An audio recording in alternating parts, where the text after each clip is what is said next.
అలాగే ప్రమాదానికి సంబంధించి మరింత వివరాలు మా కరెస్పాండెంట్ హరీష్ అందిస్తారు. Harish, over to you.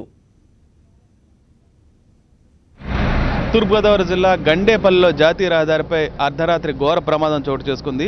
ఓ లారీలో బూడిద తీసుకొచ్చే లారీలో ప్రయాణం చేస్తున్న 34 మంది ఇక ప్రయాణంలో తీవ్ర ప్రమాదం జరగడంతో దాదాపు 16 మంది చనిపోయిన సంఘటన జరిగింది. ప్రస్తుతం మనం లారీని చూస్తున్నాము. కృష్ణా జిల్లా నుంచి బూడిదతో బయలుదేరిన ఈ లారీ AP 31 TB 7704 లారీ తూర్పుగోదావరి జిల్లాలో గండేపల్లిలో ప్రధాన జాతీయ రహదారి మీదుగా ప్రయాణిస్తుండగా ఇక్కడికి వచ్చిన తర్వాత లారీ ప్రమాదానికి గురైంది. దాంతో మనం అక్కడ స్పాట్ చూస్తున్నాము. ఎదురుగా ఉన్న ఈ స్పాట్లోనే తిరగబట్టడం జరిగింది.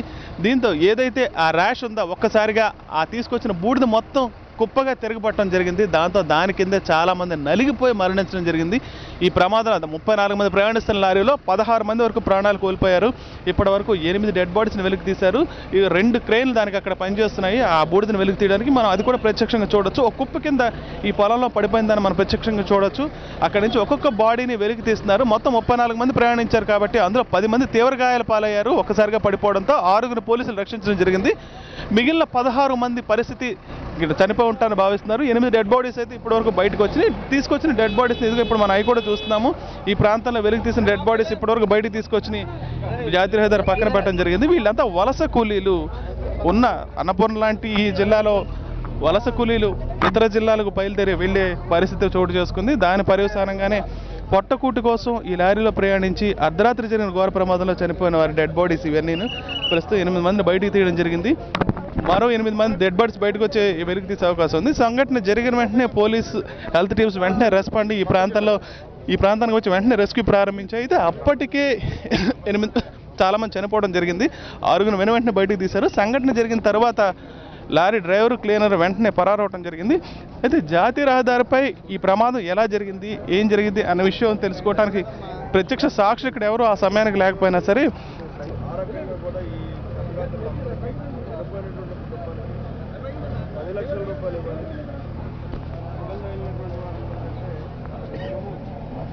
జాతీయ రహదారి మీద సాధారణంగా ఈ దుర్ఘటనలు జరగడం, యాక్సిడెంట్లు జరగడం సర్వసాధారణం. అయితే ఇప్పుడు జరిగిన సంఘటన మాత్రం చాలా దారుణమైన సంఘటన. ఎందుకంటే 34 మంది లారీలో ప్రయాణించడం, పోలీసులు హెచ్చరించినా సరే అదే లారీలో ప్రయాణించడం, జాతీయ రహదారిపై ఘోర దుర్ఘటన జరగడం, అందులో దాదాపు 16 మంది ప్రాణాలు కోల్పోవడం దారుణమైన సంఘటన. ఈ మధ్యకాలంలో పుష్కరాలు జరిగిన దగ్గర నుంచి కూడా జాతీయ రహదారిపై ఇదే రకమైన ప్రమాదాలు జరుగుతున్నాయి. చాలామంది చనిపోవడం జరుగుతుంది.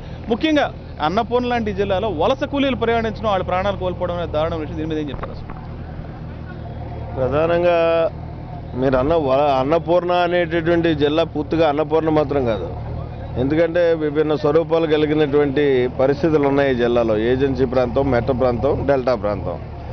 ఈ రకమైనటువంటి ఈ ప్రాంతంలో వలస కూలీలు అన్నది సర్వసాధారణం. అందులో ప్రతిపాడు, జగ్గంపేట, తుని ఈ నియోజకవర్గాల నుంచి పని లేక వలసలకు వెళ్ళిపోయేటటువంటి పరిస్థితులు ఉంటాయి.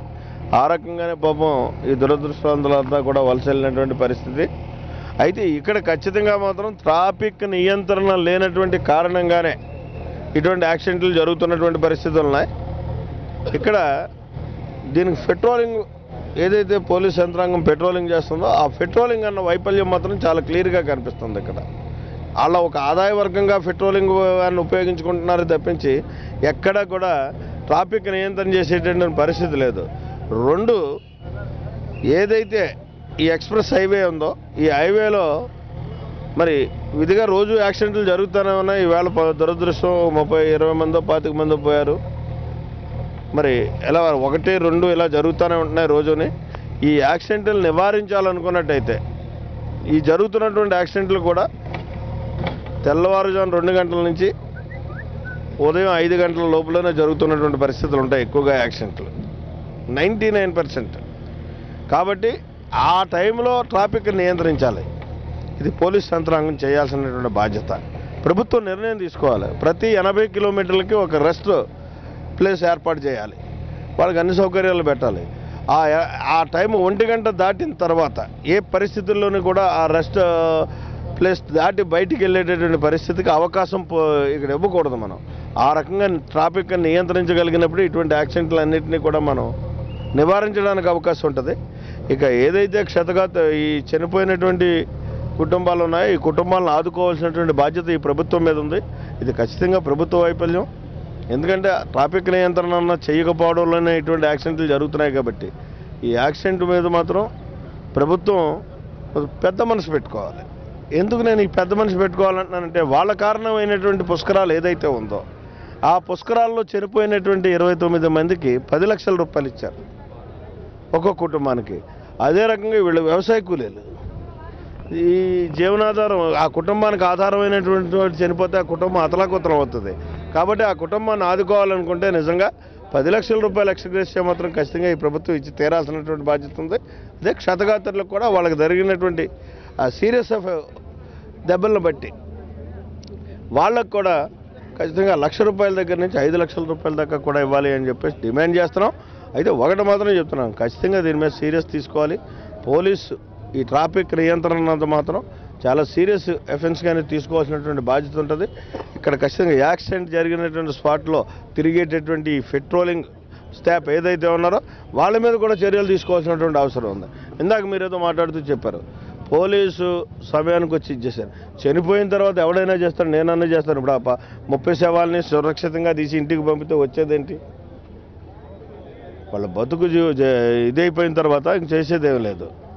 సరే, యాక్సిడెంట్ అయిన తర్వాత అందులో అదృష్టవంతులు బయటపడ్డారు, అప్పుడు వచ్చి తీసుకుంటారు.